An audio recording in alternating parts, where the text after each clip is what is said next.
하나님 말씀을 같이 보겠습니다. 하나님 우리에게 주는 생명의 말씀은 에베소서 2장 8절의 말씀입니다. 그리고 9절 10절까지 같이 읽겠습니다.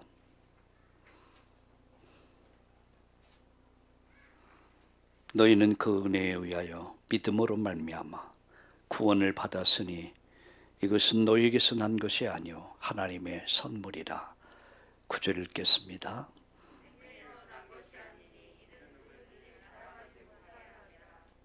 같이 읽겠습니다. 우리는 그가 만드신 바라 그리스도 예수 안에서 선한 일을 위하여 지으심을 받은 자니 이 일은 하나님 전에 예비하사 우리로 그 가운데서 행하게 하려 하심이라. 아멘. 할렐루야. 여러분 또 반갑고 여러분 사랑합니다. 우리 옆에 분들과 함께 또 인사들 나누시고 또 인터넷으로 줌으로 예배하는 여러분도 함께 인사를 합시다. 사랑하고 축복합니다. 아멘.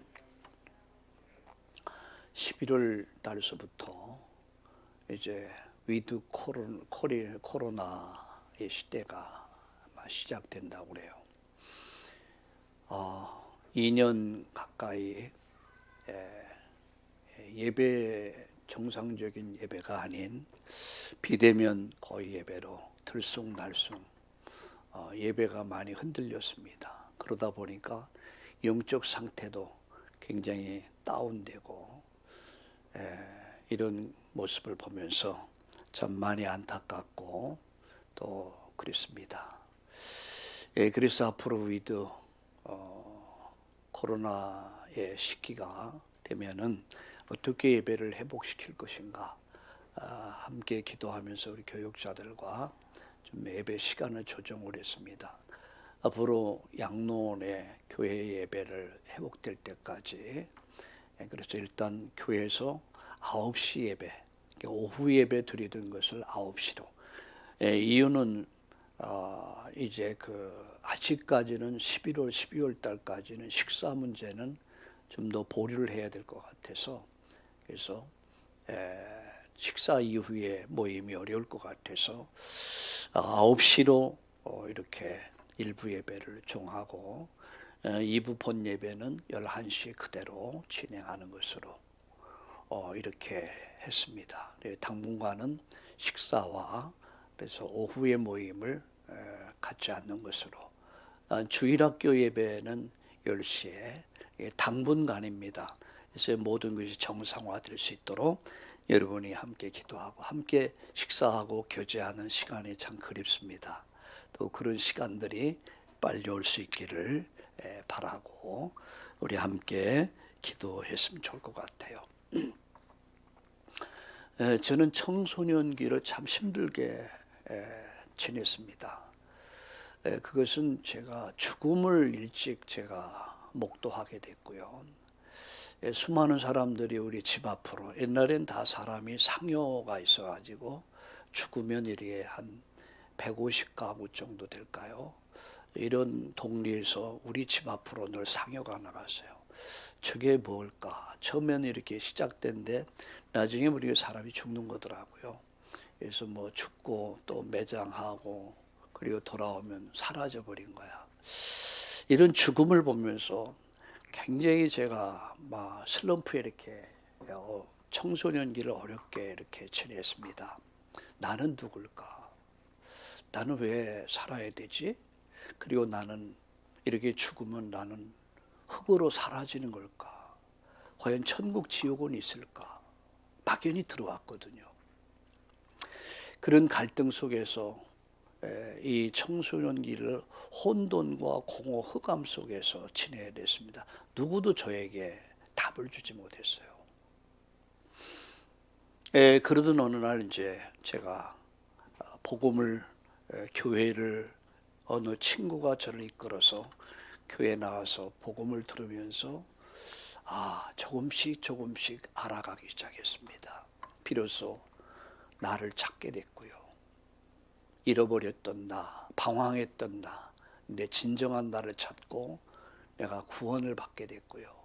두 번째는 내 것이 무엇일까? 내 것, 진정한 내 것, 그것을 찾고, 세 번째는 이 땅에서 정말 내가 해야 할 일이 뭘까? 그걸 찾게 됐습니다.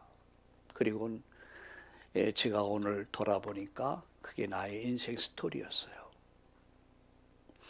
오늘 아침 일부 예배 9시에 예배를 들으면서 여러분과 함께 인생 스토리라는 제목으로 말씀을 드렸습니다. 사람은 나름대로 살아온 과거가 있습니다.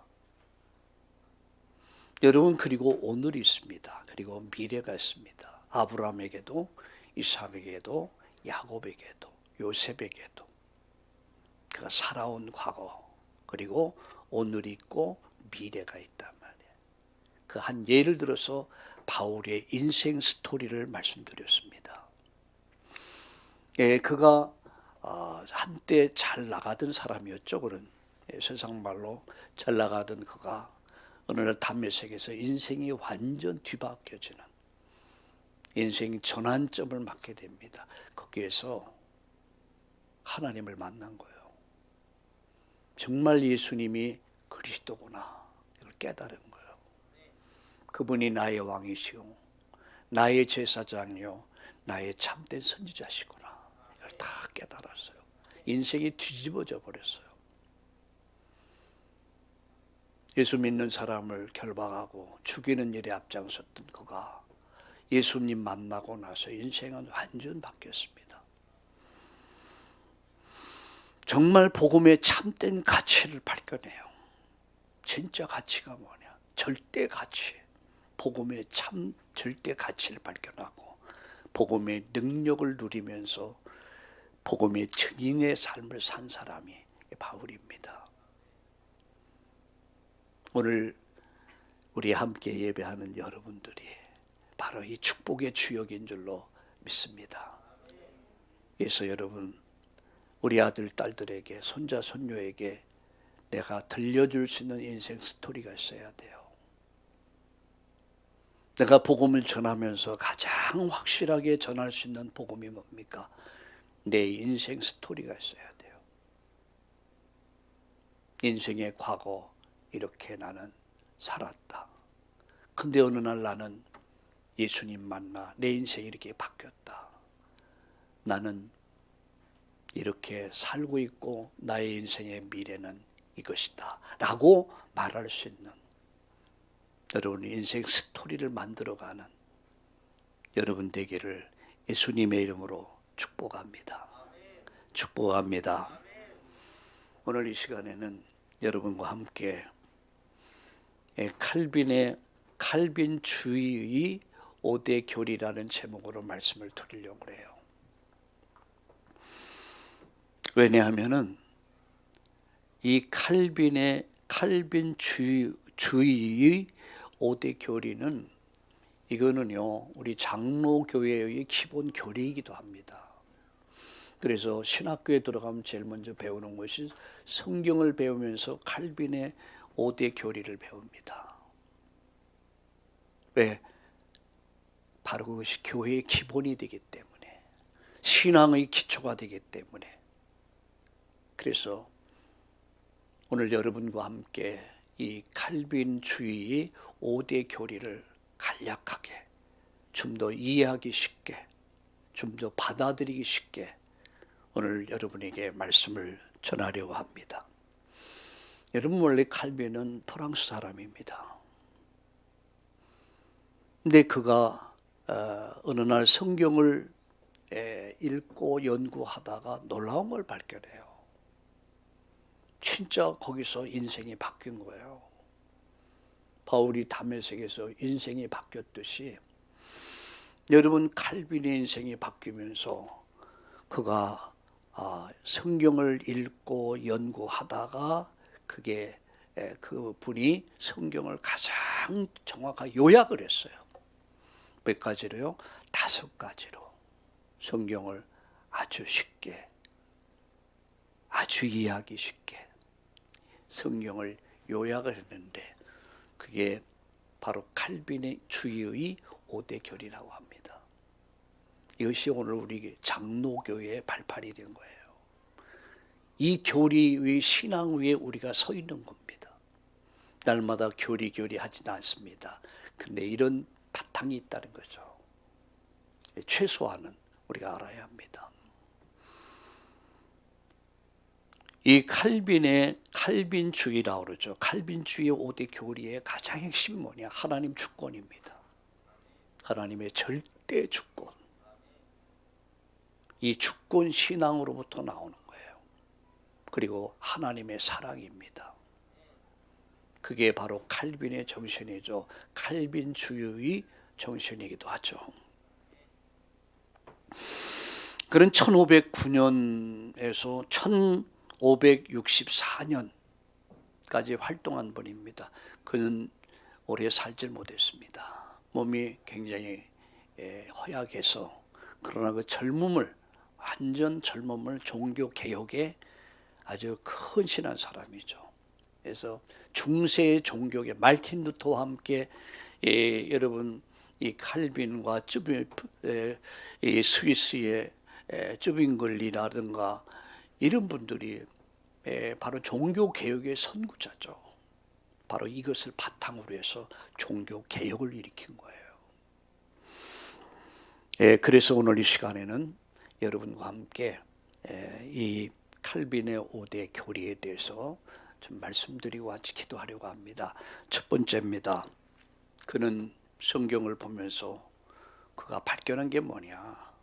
인간은 전적으로 타락했다. 전적 타락. 두 번째, 인간은 전적으로 부패했다. 세 번째, 인간은 전적으로 무능하게 됐다. 이게 첫 번째 가장 큰 주제입니다. 인간의 전적 타락.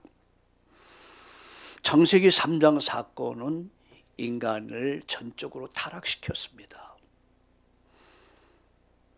로마서 5장 12절에 보면 한 사람으로 말미암아 죄가 세상에 들어오고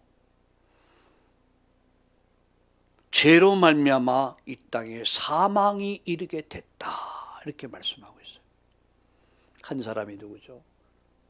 그분이 바로 우리의 선조였던 아담입니다. 아담과 하와로 이 땅에 죄가 들어오고 죄로 인해서 이 땅에 사망이 이 땅을 지배하기 시작합니다. 로마서 3장 9절과 18절에 보면 모든 자는 죄 아래 있다, 이렇게 말씀하고 있어요. 인류의 모든 자는, 아담 하와 이후의 모든 자는 죄 아래 있다. 이 말이 무슨 말이에요? 심판 아래 있다. 로마서 3장 23절에 의인은 없나니 한 사람도 없다. 모든 사람이 죄를 범했다. 모든 사람이 죄를 범해서 모든 사람은 하나님을 만날 수 없다. 천국에 갈 수 없다. 하나님의 영광에 이를 수 없다. 라고 말씀하고 있습니다.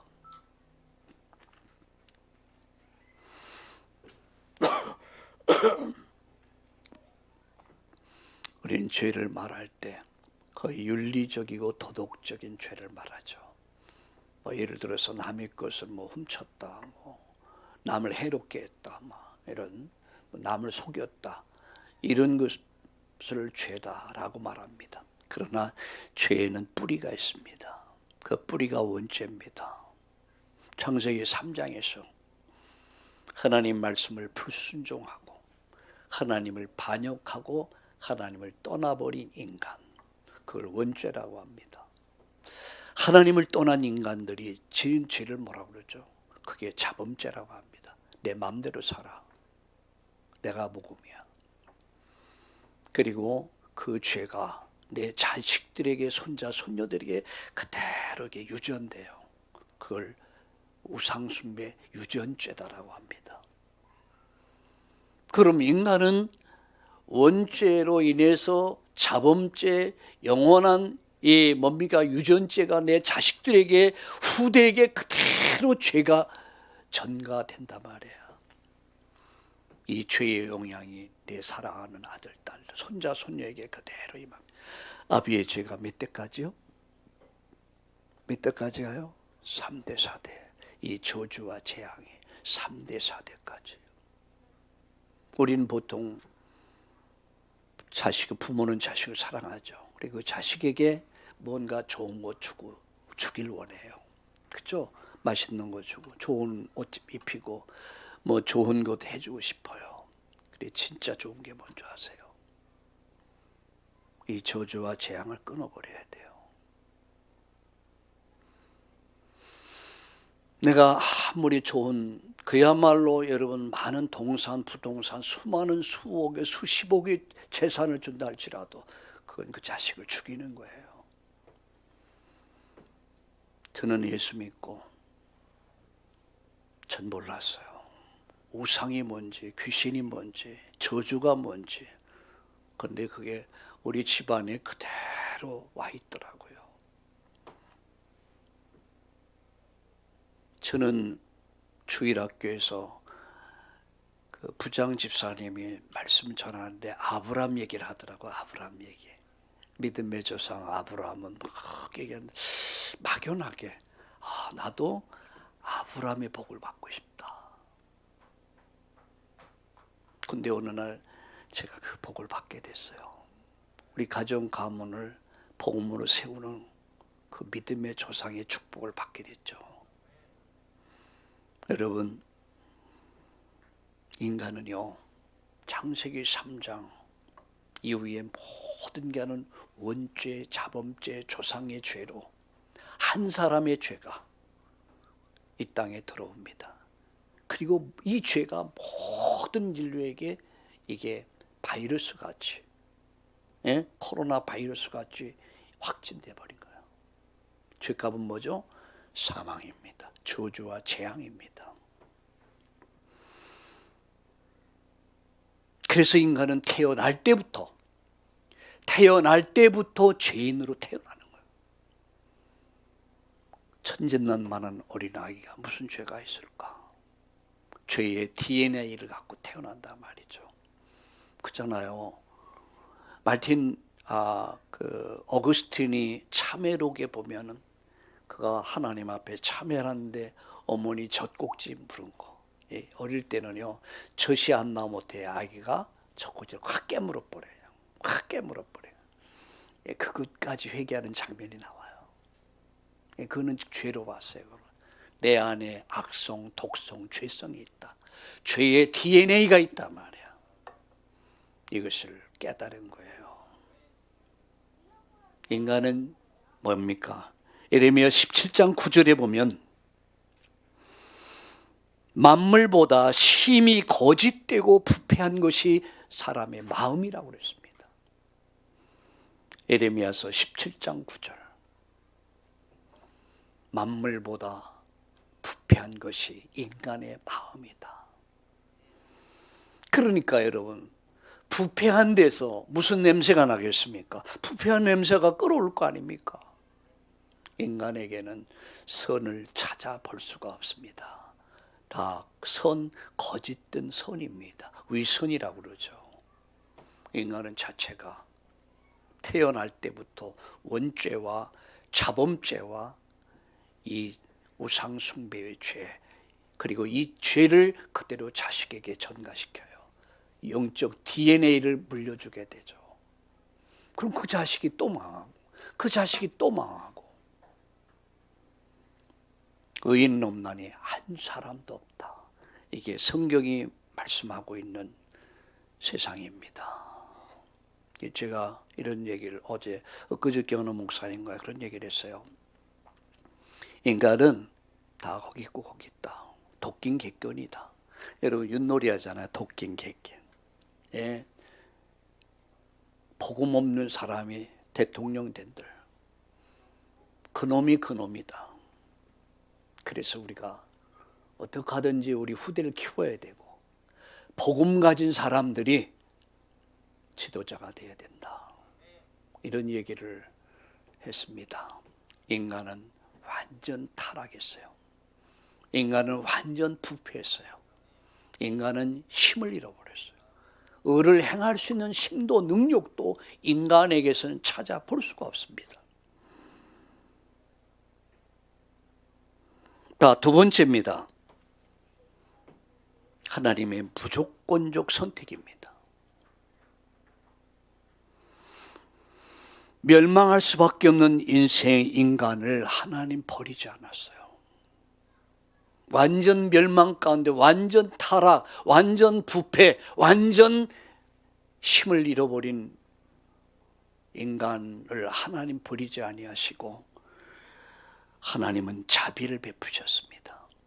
요한복음 3장 16절에 하나님이 세상을 이처럼 사랑하사 독생자를 주셨는데 이는 저를 믿는 자마다 멸망치 않고, 멸망하게 됐으니까 멸망하지 않고 영생을 얻게 하려 하심이라. 하나님의 주권과 사랑, 하나님의 절대 주권과 사랑이 바로 예수 그리스도를 통해서 나타난 겁니다.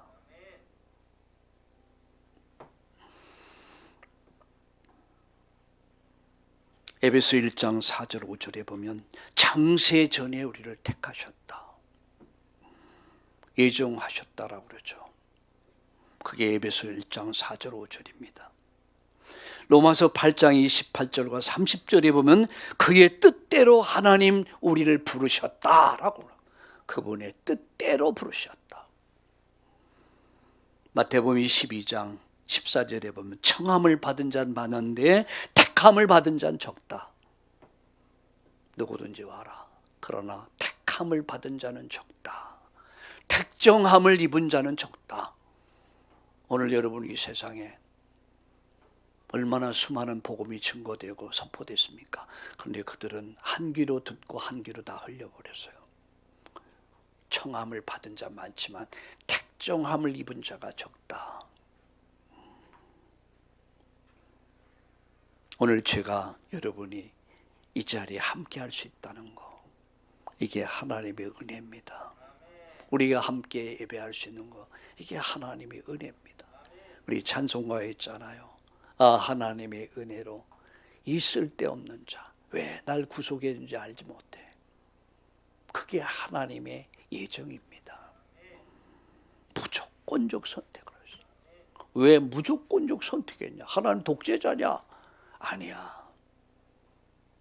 인간은 완전 타락해 있고요, 완전 부패해 있고요, 완전 힘을 잃어버렸어.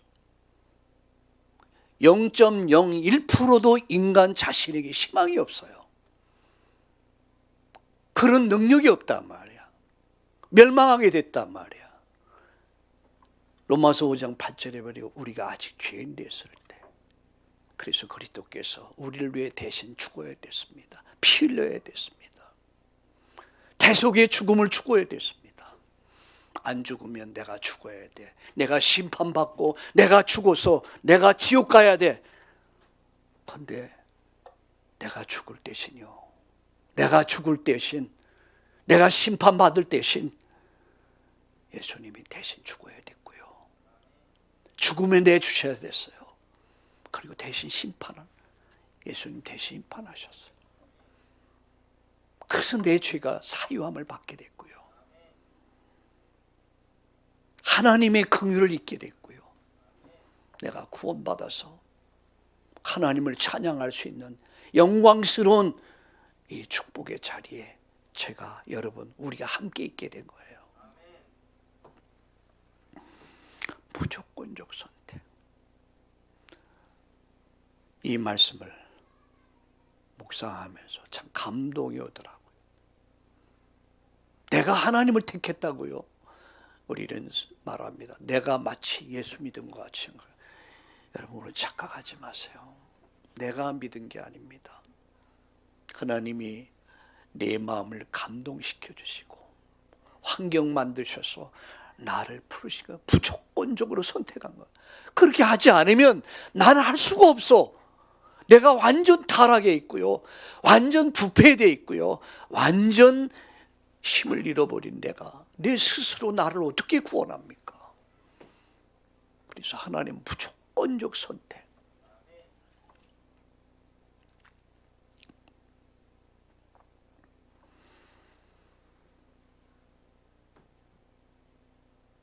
창세 전에 나를 택하셨어요.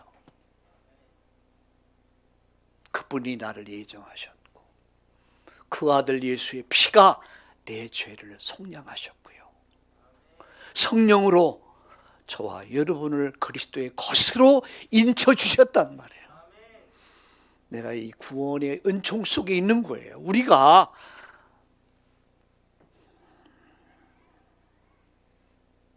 청함을 받은 자 많지만 택함을 받은 자는 적으니라. 그 속에 내가 있다는 것이 얼마나 감격스러운 일입니까? 감사한 일입니까? 세 번째 말씀드립니다.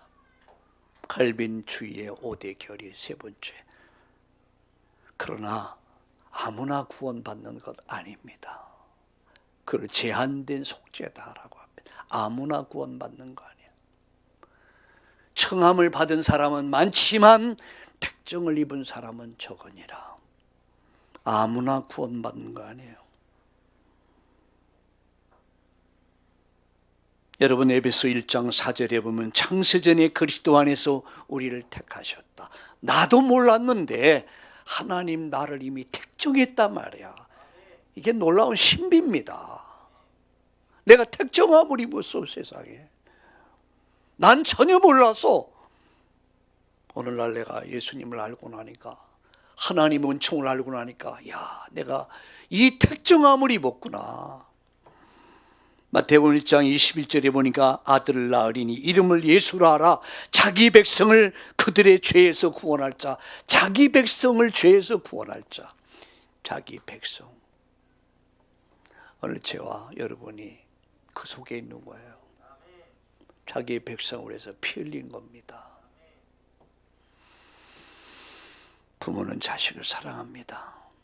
특별히 엄마는 자식을 더 사랑해요. 왜 그럴까요? 피 흘려서 낳기 때문에. 생명 같아. 내 생명. 공동 운명체야. 자식이 기뻐하면 같이 기뻐하고 자식이 아파하면 같이 아프고 자식이 울면 같이 울고 이게 부모 아니겠습니까? 하나님은 자기 백성을 죄에서 구원할 자. 그분이 바로 예수 그리스도입니다. 하나님 절대 주권 속에서 하나님의 절대 사랑 속에서 이루어진 구속의 사역. 이 구속의 역사 여러분 아십니까? 제한된 속죄. 아무나 구원받는 거 아니에요. 우리가 복음 전하다 보면요.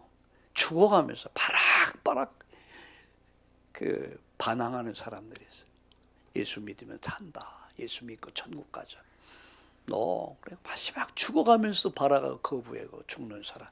그건 제가 보면요. 그는 하나님 은총 속에 없는 사람이에요.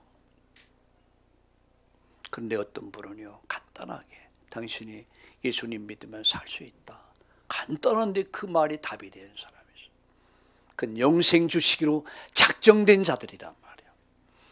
사도행전 13장 48절에 영생 주시기로 작정된 자는 믿더라. 바로 그 속에 저와 여러분이 우리가 있는 거예요. 왜 얼마나 큰 은혜입니까? 정말 깜짝 놀랄래요. 나가던 죄인 살리신 주 은혜 놀라와 잃었던 생명 찾았고 광명으로 줬다. 큰 죄악에서 살리신 그 은혜 놀라와. 몸밖에 드릴 것 없어 이 몸 바칩니다. 크로스비는 그렇게 노래했습니다. 내가 아무리 생각해봐도 내가 드릴 게 없어. 아니 11조 좀 그건 말이야. 그건 기본이고. 몸밖에 드릴 것 없어 이 몸 바칩니다. 순교자의 길을 가는 거예요. 여러분 양화진에 가면 선교사 묘역이 있습니다. 그들의 젊은 20대 30대에 이 땅에 와서 평생을 이 땅에 복음 전하면서 이 땅을 살리기 위해서 헌신하다 이 땅에 묻힌 200명 300명의 선교사님들이 묻혀 있습니다. 참 감동적이더라고요. 저는 그랬습니다. 제 마음속에 부끄럽더라고요. 하나님 넌 너무 행복한 육신의 안일함 속에서 이렇게 나는 살고 있는데 이분들이 나를 살리기 위해서, 이 땅을 살리기 위해서 그들의 젊음을, 인생을 이 땅으로 바치고 여기에 잠들어 있습니다. 나도 이분들과 같이 살고 있습니다. 그런 기도를 해봤습니다. 했습니다. 여러분, 제한된 속죄, 아무나 구원받는 거 아니에요. 하나님의 택정함을 입은 자기 백성들. 네 번째입니다. 불가항력적 은혜라 그러죠. 에베소 2장 8절 9절에 보니까 너희는 그 은혜에 의해서 믿음으로 말미암아 구원받았는데 이것이 너에게서 난 것이 아니요 하나님의 선물이다.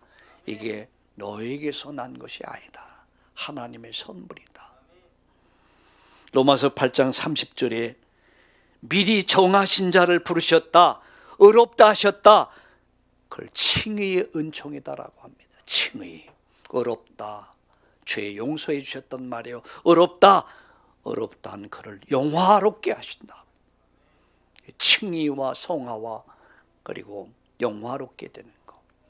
우리가 예수님 믿고 구원받는 순간 그분의 칭의를 얻게 됩니다. 의롭다함을 얻게 됩니다.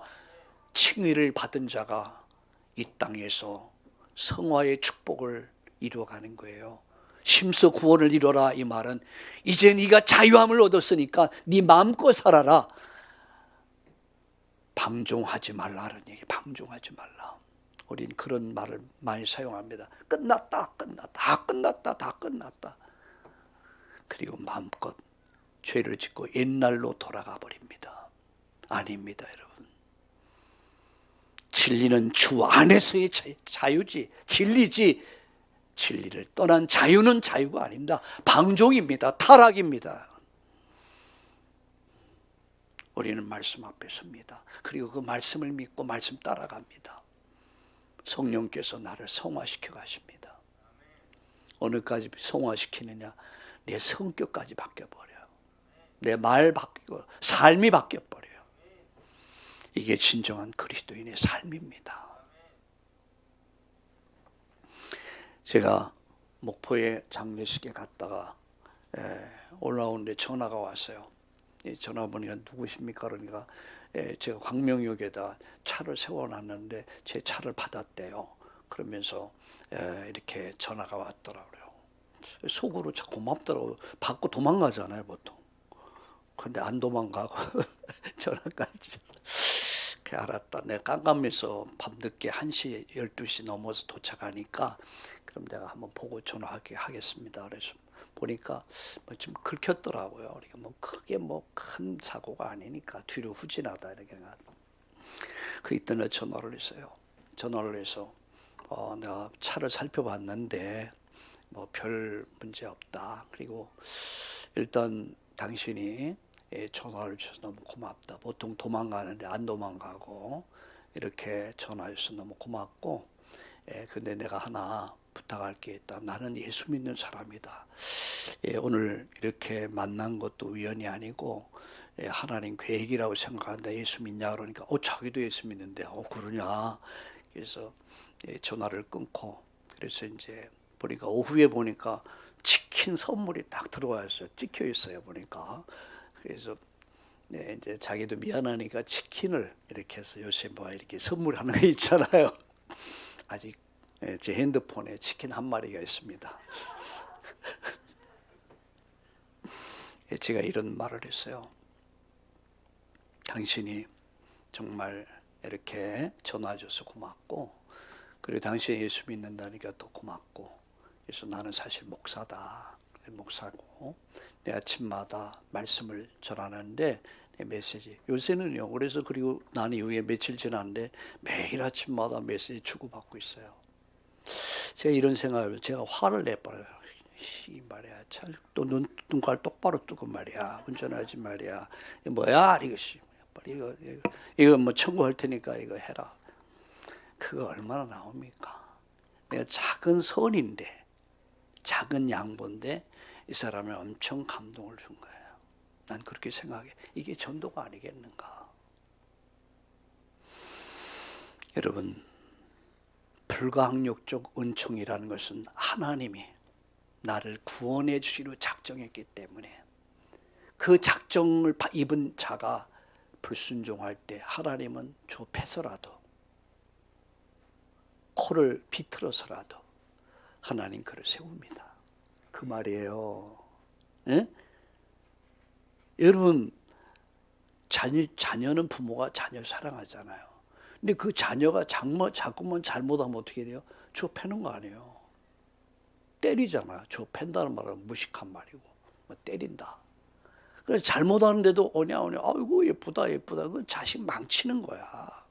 그렇지 않습니까? 내가 정말 사랑한다면 때리는 거예요. 사람 되게 하기 위해서. 하나님은 때리시는 하나님이에요. 때리시고 어루만져 주신 하나님이에요. 그 뭐 징계하시는 하나님이란 말이에요.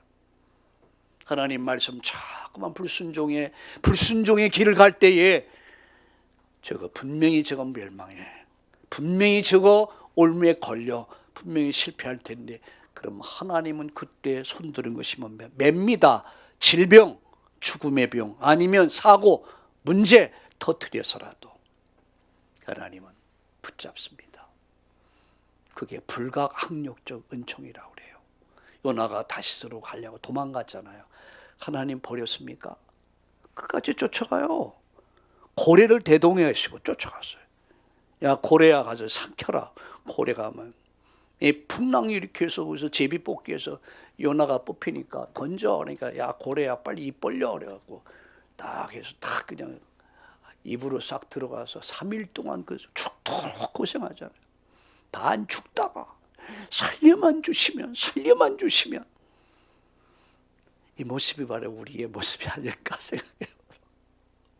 반 죽다가 살아나고, 그래서 비로소 사명을 감당해. 여러분, 불가항력적 은총, 하나님이 구원해 주시려 작정된 자가 불순종할 때 하나님이 드시는 게 맵니다. 맴매라고 그러죠. 우리 아이들, 너 맴매한다? 하나님 맴매. 그게 사고입니다. 그게 병입니다. 그게 실패입니다. 그게 고통입니다.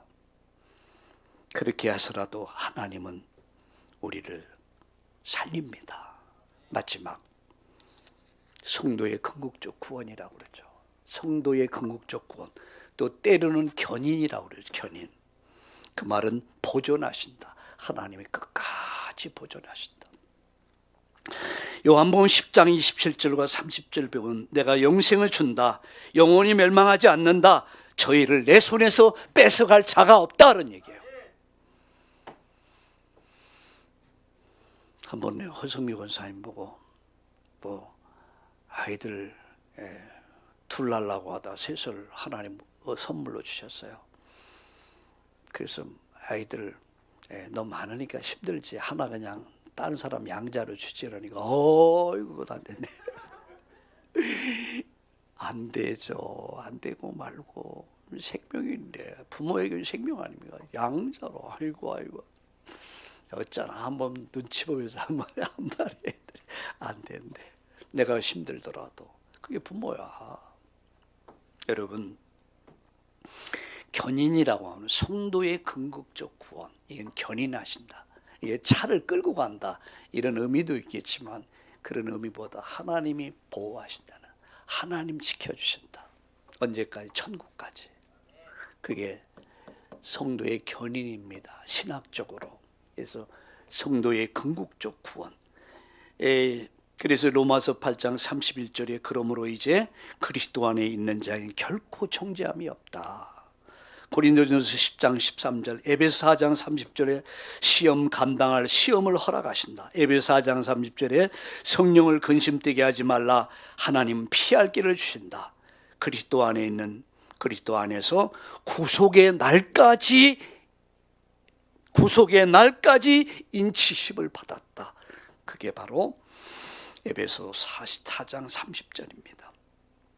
구속의 날까지 하나님이 인을 딱 쳐서 너는 내 것이다.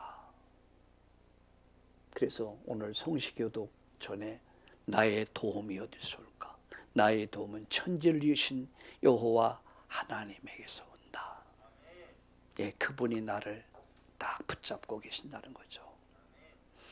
말씀을 마칩니다. 이 칼빈주의의 5대 교리 아주 중요합니다.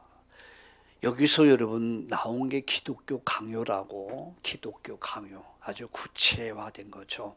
여러분 시간 되면 한번 그 책을 한번 꼭 읽어보세요. 아주 도움이 될 겁니다. 기독교 강요.